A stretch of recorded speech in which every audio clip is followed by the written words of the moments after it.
देहरादून में मुख्यमंत्री पुष्कर सिंह धामी ने कहा कि उत्तराखंड में चार धाम यात्रा इस वर्ष नए कीर्तिमान स्थापित कर रही है। अब तक लगभग 30 लाख श्रद्धालु चार धामों के दर्शन कर चुके हैं, जिससे प्रदेश में पर्यटन और स्थानीय अर्थव्यवस्था को भी मजबूती मिली है। होटल संचालकों, टैक्सी चालकों और टूर गाइड्स में यात्रा को लेकर उत्साह का माहौल है। मुख्यमंत्री ने कहा कि यात्रियों की सुरक्षा सरकार की सर्वोच्च प्राथमिकता है और यात्रा को सुचारू और व्यवस्थित रखना हम सभी की जिम्मेदारी है। उन्होंने बताया कि हालात को देखते हुए निर्णय लिया गया है कि रात्रि 10 बजे के बाद जहां भी यात्री पहुंचेंगे उन्हें वहीं रोककर विश्राम की व्यवस्था की जाएगी। ये कदम भूस्खलन और अचानक खराब मौसम की स्थितियों को देखते हुए लिया गया है, ताकि श्रद्धालुओं को किसी भी प्रकार की कोई भी परेशानी न हो और यात्रा सुरक्षित रूप से संपन्न हो सके। इस वर्ष यात्रा ने अपने नए कीर्तिमान स्थापित किए हैं, नया रिकॉर्ड स्थापित किया है। 30 लाख यात्री चार धामों में आ गए हैं और भी जो हमारे अन्य स्थान हैं उन स्थानों पर भी बड़ी संख्या में आ रहे हैं। इसके कारण से आज हमारे व्यापारी, हमारे होटल वाले, टैक्सी वाले, टूर गाइड, अन्य सभी लोग, उनके अंदर एक बड़ा उत्साह है और यात्रा को व्यवस्थित करना हम सबकी जिम्मेदारी है, प्राथमिकता है। उसको लेकर लगातार हम काम कर रहे हैं, क्योंकि आने वाले यात्रियों की बिना किसी विघ्न बाधा के यात्रा संपन्न हो, उनकी यात्रा में सुरक्षा, यात्रियों की सुरक्षा हमारे लिए सर्वोच्च प्राथमिकता है।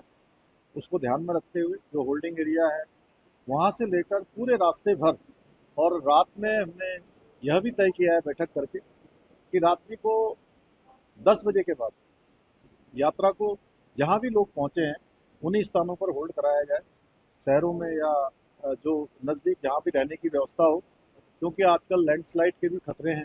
कई जगह पर मौसम भी अचानक खराब हो जा रहा है, इसलिए ये व्यवस्था की है। ज़्यादा यात्रियों को परेशानियों का सामना न करना पड़े, इसलिए मंदिर समिति और सब लोगों से बात करके उनके दर्शन इत्यादि में भी व्यवधान ज़्यादा न हो, वो सभी प्रावधान किए हैं। रास्ता भी साफ हो, क्योंकि लंबा रास्ता, लंबा ट्रैक है, केदारनाथ जी का जाने वाला यमुनोत्री का ट्रैक है। उन यात्री स्थानों पर विश्रामालय बनाए जाएं, उनकी साफ सफाई ठीक प्रकार से रखी जाए, ऐसे सभी विषयों में बात है। देहरादून से खबर है, जहां प्रधानमंत्री सूर्यघर मुफ्त बिजली योजना में उत्तराखंड ने देश भर में शीर्ष स्थान हासिल किया। नई दिल्ली में आयोजित कार्यक्रम में केंद्रीय मंत्री प्रहलाद जोशी ने राज्य को एक साथ 4 पुरस्कार प्रदान किए। कम उपभोक्ता वाले राज्यों की श्रेणी में उत्तराखंड पहले स्थान पर रहा है। इसके साथ ही सबसे अधिक आवेदन, सबसे अधिक सोलर इंस्टॉलेशन, सबसे अधिक निरीक्षण और सबसे अधिक विक्रेता पंजीकरण में भी उत्तराखंड ने नंबर 1 का स्थान प्राप्त किया है। यूपीसीएल के एमडी जीएस बुद्याल ने राज्य की ओर से ये पुरस्कार ग्रहण किया। ये उपलब्धि ऊर्जा क्षेत्र में राज्य के प्रदर्शन को दर्शाती है। जो केंद्र सरकार की पीएम सूर्यघर योजना है, जिसको हम लोग मुफ्त बिजली योजना भी कहते हैं, उसमें उत्तराखंड, उसमें जो है पूरे जो है राष्ट्रीय स्तर पर 2 कैटेगरी होती है। एक पहाड़ी राज्यों की कैटेगरी और अन्य कैटेगरी। तो पहाड़ी राज्यों की कैटेगरी में वीकली जो है मॉनिटरिंग के बाद एक उनका मेरिट तैयार होता है। तो पिछले 2 सप्ताह से हम लोग प्रथम स्थान में हैं। ये एक खुशी की बात है और पीएम सूर्यघर में हमें जितना भी लक्ष्य मिला था उससे हमने ज़्यादा अचीव किया। दूसरा हमारा मुख्यमंत्री स्वरोजगार योजना है। तो हमारे जितने भी पहाड़ के बेरोजगार या यूँ कह लीजिए कि उद्यमी हैं, वो सब लोग आजकल 100 किलोवाट, 200 किलोवाट के प्लांट लगा रहे हैं। उसके लिए माननीय मुख्यमंत्री जी के प्रेरणा से और उनके मार्गदर्शन में हम लोग फिजिबिलिटी रिपोर्ट पहले देते हैं, फिर उनके प्लांट लगने के बाद उन्हें हम अपनी ग्रिड से जोड़ते हैं। विश्व पर्यावरण दिवस के अवसर पर गदरपुर स्थित 15वीं बटालियन एनडीआरएफ परिसर में पौधारोपण कर पर्यावरण संरक्षण का संकल्प लिया गया। इस अवसर पर बड़ी संख्या में अधिकारियों और जवानों ने विभिन्न प्रकार के पौधे लगाकर कार्यक्रम में सहभागिता की। इस अवसर पर कमांडेंट संतोष कुमार ने कहा, विश्व पर्यावरण दिवस के अवसर पर वृक्षारोपण अभियान की शुरुआत 15वीं बटालियन परिसर से की गई है। उन्होंने बताया कि एनडीआरएफ अपनी सामाजिक सहभागिता के तहत समय समय पर विभिन्न जन कल्याणकारी कार्य करती रहती है और उसी क्रम में आज भी ये विशेष वृक्षारोपण अभियान चलाया गया है। उन्होंने बताया बटालियन ने 3000 पौधे लगाने का लक्ष्य निर्धारित किया है और इस लक्ष्य को आज ही पूरा करने का प्रयास किया जा रहा है। उन्होंने सभी लोगों से अधिक पौधे लगाने और उनके संरक्षण का संकल्प लेने की अपील की है।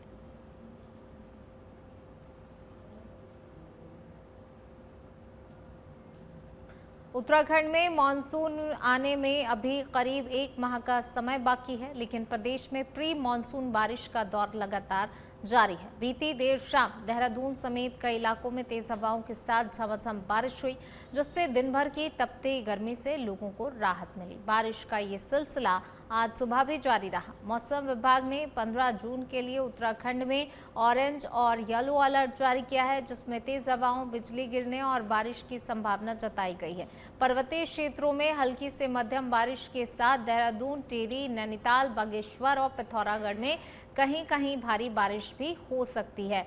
मौसम विभाग के अनुसार 6 जून को मौसम की तीव्रता में कुछ कमी आने की संभावना है और इस दिन बारिश, तेज हवाओं और बिजली गिरने को लेकर येलो अलर्ट भी जारी किया गया है।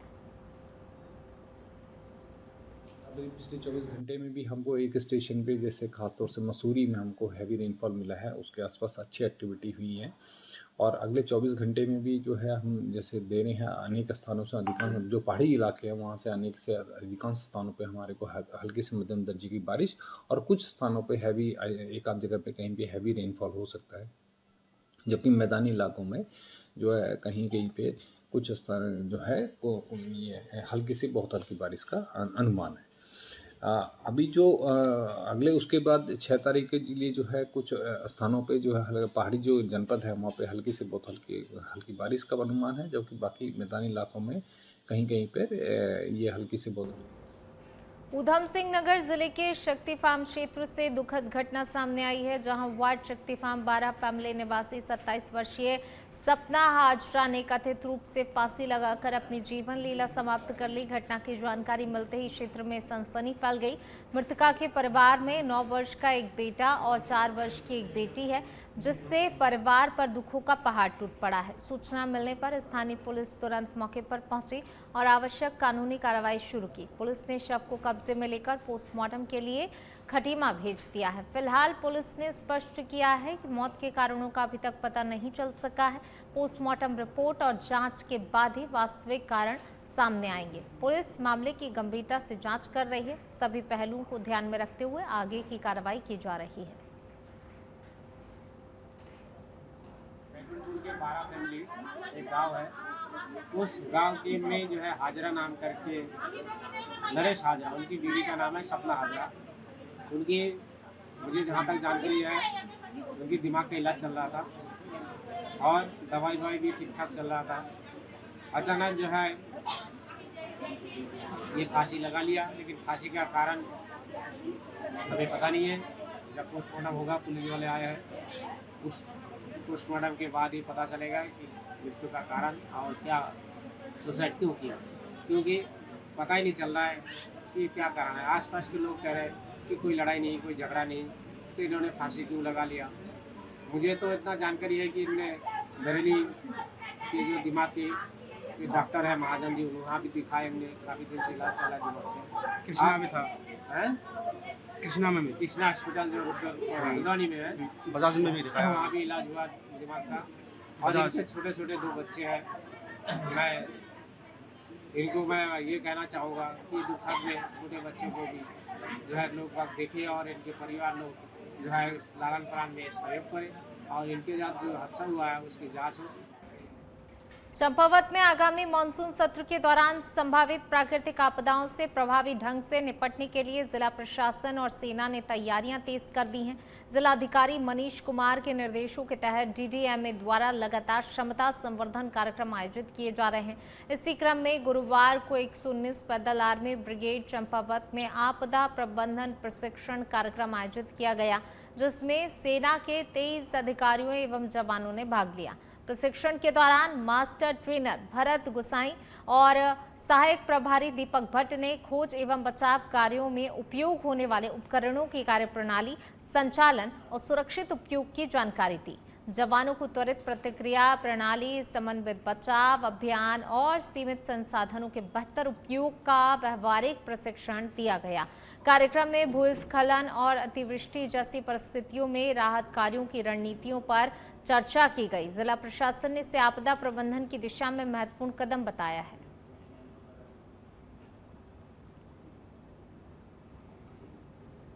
बद्रीनाथ राष्ट्रीय राजमार्ग पर शुक्रवार तड़के सुबह जोशीमठ के पास पैनी नामक स्थान पर दर्दनाक सड़क हादसा हो गया। गाजियाबाद से बद्रीनाथ धाम आ रहा एक टेम्पो ट्रैवलर अचानक अनियंत्रित होकर सड़क पर पलट गया।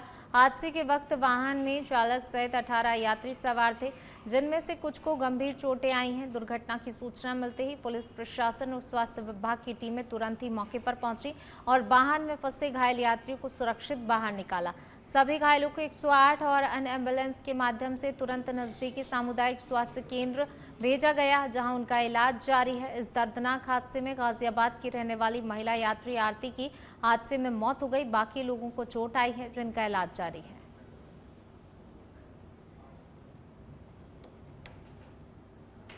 उत्तराखंड सरकार ने दायित्वों की चौथी लिस्ट जारी की है, जिसमें 7 लोगों को अहम जिम्मेदारियां दी गई हैं। राज्य में अब दायित्वधारियों की संख्या 100 के करीब पहुंच गई है। पूर्व मंत्री दिनेश अग्रवाल को सेतु आयोग में सलाहकार बनाया गया है। जिम्मेदारी मिलने पर दिनेश अग्रवाल ने मुख्यमंत्री पुष्कर सिंह धामी और शीर्ष नेतृत्व का आभार व्यक्त किया है। उन्होंने कहा कि मैंने 2 मुख्यमंत्रियों के साथ सरकार में काम किया और कैबिनेट मंत्री के पद पर भी मैं रहा हूँ, जिससे मुझे अच्छा खासा अनुभव भी है। इस अनुभव के तहत जो भी जिम्मेदारी मुझे मिली है, मैं उस विभाग में बेहतर कार्य करूंगा। निश्चित रूप से व्यक्ति पे निर्भर करता है कि वो किस तरह से चीजों को लेता है, किस तरह से चीजों को आगे प्रस्तुत करता है। तो मैं ऐसा महसूस करता हूं कि जो मेरा जमीनी स्तर से लेके संगठन के स्तर पर एज ए विधायक, एज ए मंत्री, एज ए चेयरमैन मंडी परिषद, तो जहां पर भी जो मेरा अनुभव है उसको निश्चित रूप से मैं जो एक विभाग है उसके माध्यम से भी और भारतीय जनता पार्टी की जो नीतियां और कार्यक्रम है उनको आगे ले जाने के लिए हम किस तरह से आगे काम कर सकते हैं, उसका लाभ निश्चित रूप से पार्टी को मिलता है। विश्व पर्यावरण दिवस के अवसर पर भूमि संरक्षण वन प्रभाग काल से तिमली रेंज द्वारा उप जिला न्यायालय विकास नगर परिसर में वृहद पौधरोपण एवं पर्यावरण जागरूकता कार्यक्रम का आयोजन किया गया। कार्यक्रम में न्यायपालिका, वन विभाग, बार एसोसिएशन एवं जिला विधिक सेवा प्राधिकरण के प्रतिनिधियों ने बढ़ चढ़कर भागीदारी की। कार्यक्रम की शुरुआत पर्यावरण जागरूकता रैली से हुई। रैली के माध्यम से लोगों को घटते वन क्षेत्र, बढ़ते प्रदूषण और पर्यावरण संरक्षण के प्रति जागरूक किया गया। इसके बाद न्यायालय परिसर में विभिन्न प्रजातियों के पौधे रोपे गए। कार्यक्रम में उपस्थित न्यायिक अधिकारियों, अधिवक्ताओं और वन विभाग के अधिकारियों ने पौधरोपण कर पर्यावरण संरक्षण का संदेश दिया। इस वर्ष विश्व पर्यावरण दिवस की theme inspired by nature for climate for our future रही। इस अवसर पर वन विभाग द्वारा सांसें हो रही हैं कम, आओ पेड़ लगाएं हम का संदेश देकर लोगों को अधिक से अधिक पौधरोपण करने के लिए प्रेरित किया गया। तो वहीं कार्यक्रम के दौरान केंद्र सरकार के एक पेड़ मां के नाम अभियान का भी विशेष तौर पर उल्लेख किया गया।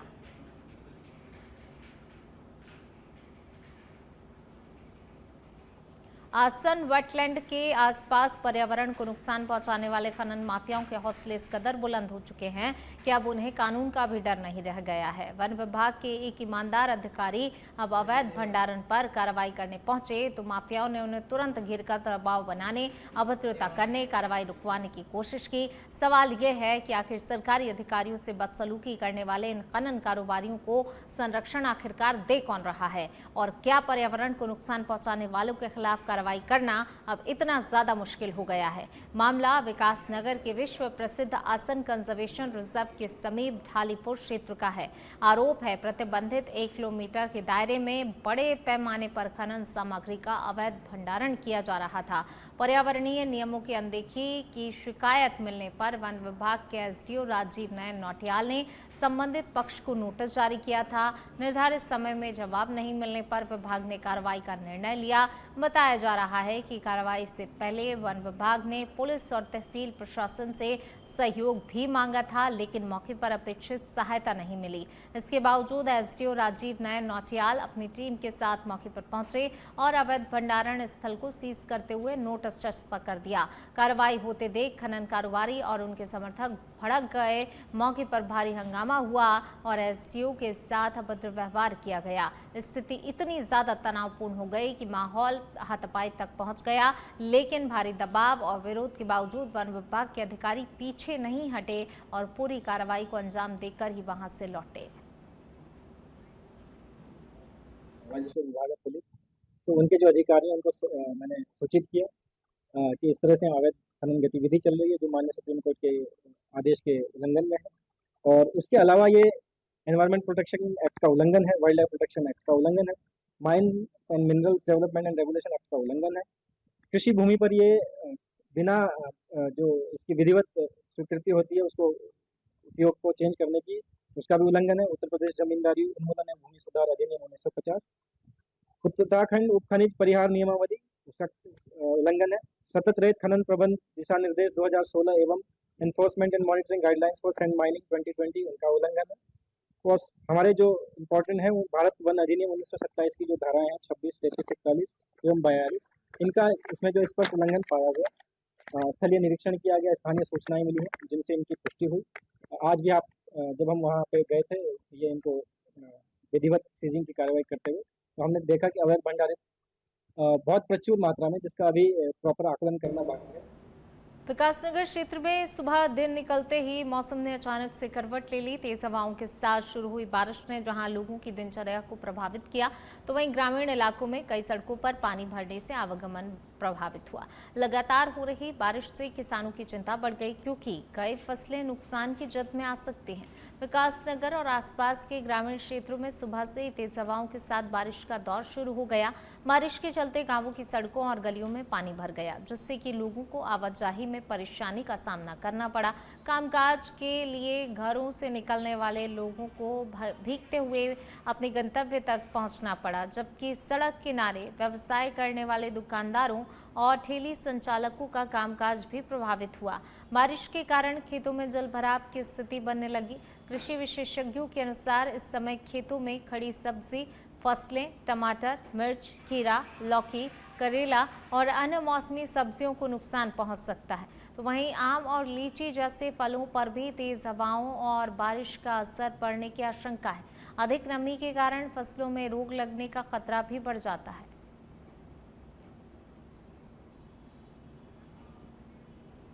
उत्तराखंड प्रदेश में झीलों के विकास को लेकर शासन स्तर पर कार्य योजना तैयार की जा रही है, जिसके लिए खुद सचिव डॉक्टर आर राजेश कुमार ने ग्राउंड जीरो पर उतरकर नैनीताल जनपद की झीलों का निरीक्षण किया। इसके साथ ही अधिकारियों को मौके पर ही रिपोर्ट तैयार करने के आदेश दिए। सचिव डॉक्टर आर राजेश कुमार का कहना है, झीलों का सौंदर्यीकरण करने के साथ ही कई नई योजनाओं को भी इसमें जोड़ा जा रहा है, जिसके लिए कार्य योजना तैयार की जा रही है, जो कि आने वाले समय में पर्यटकों को और भी आकर्षित करने का काम करेगी। देखिए, 2 दिवसीय कार्यक्रम मेरा था, कुमाऊं का दौरा था, जिसमें जनपद उधम सिंह नगर और जनपद नैनीताल इन दोनों जगहों पे खास फोकस रहा। और जो विकास प्राधिकरण द्वारा किए गए जो कार्य थे उसकी भी मेरे द्वारा समीक्षा की गई और फील्ड विजिट भी किया गया। और इसमें ख़ास तौर पे बताना चाहूँगा कि जो प्रधानमंत्री आवास योजना है उसमें लगभग 1872 आवास बन के तैयार हो चुके हैं PMAY के अंतर्गत। और इसमें जल्द से जल्द जो है की हैंडिंग ओवर की भी कार्रवाई हो जाएगी।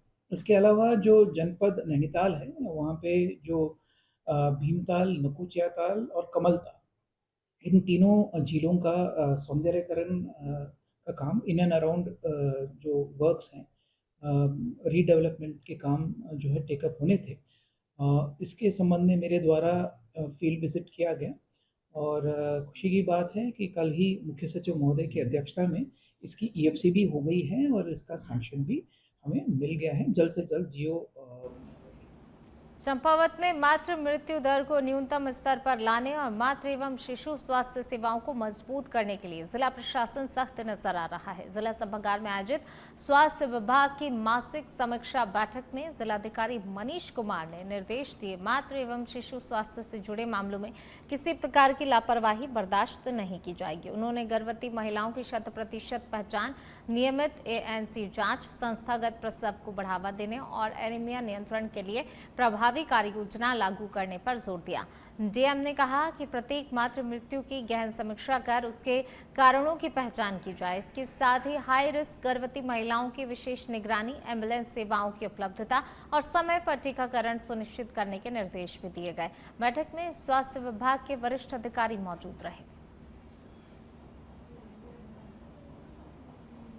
चंपावत में सरकारी भूमि को अतिक्रमण मुक्त बनाने और राज्य के संस्थानों को उनके वैधानिक भू अधिकार दिलाने की दिशा में जिला प्रशासन को बड़ी सफलता मिली है। शासन की स्वीकृति के बाद जनपद के 20 आंगनबाड़ी केंद्रों की भूमि का नामांतरण कर उन्हें महिला सशक्तिकरण एवं बाल विकास विभाग के नाम दर्ज कर दिया गया है। इससे कि इन केंद्रों को पहली बार अपनी अधिकृत भूमि का अधिकार भी प्राप्त हुआ है।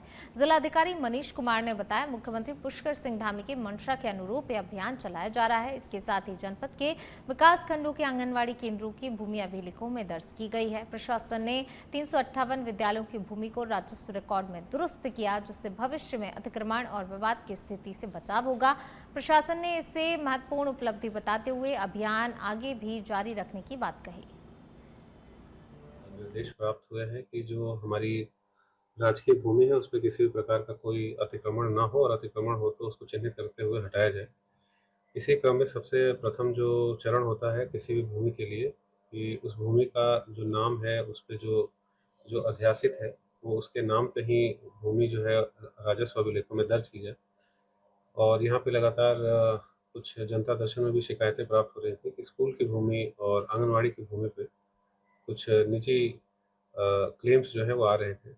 उसके दृष्टिगत यहाँ पे एक अभियान के रूप में चलाते हुए इस कार्य को पूरे चारों जितने भी हमारे विकास खंड हैं, सभी खंड शिक्षा अधिकारी, सभी हमारे CDPOs और समस्त संबंधित सभी तहसीलों को अवगत किया गया कि अपने अपने क्षेत्र के जितने भी विद्यालय हैं, जितनी भी आंगनबाड़ियाँ हैं, उन सभी के भूमि के रिकॉर्ड्स जो है उसको जाँच कर ली जाए और रिकॉर्ड्स की जो एंट्रीज हैं हमारे खतौनी में, हमारे खसरे में, उसको भी एक बार देख लिया जाए।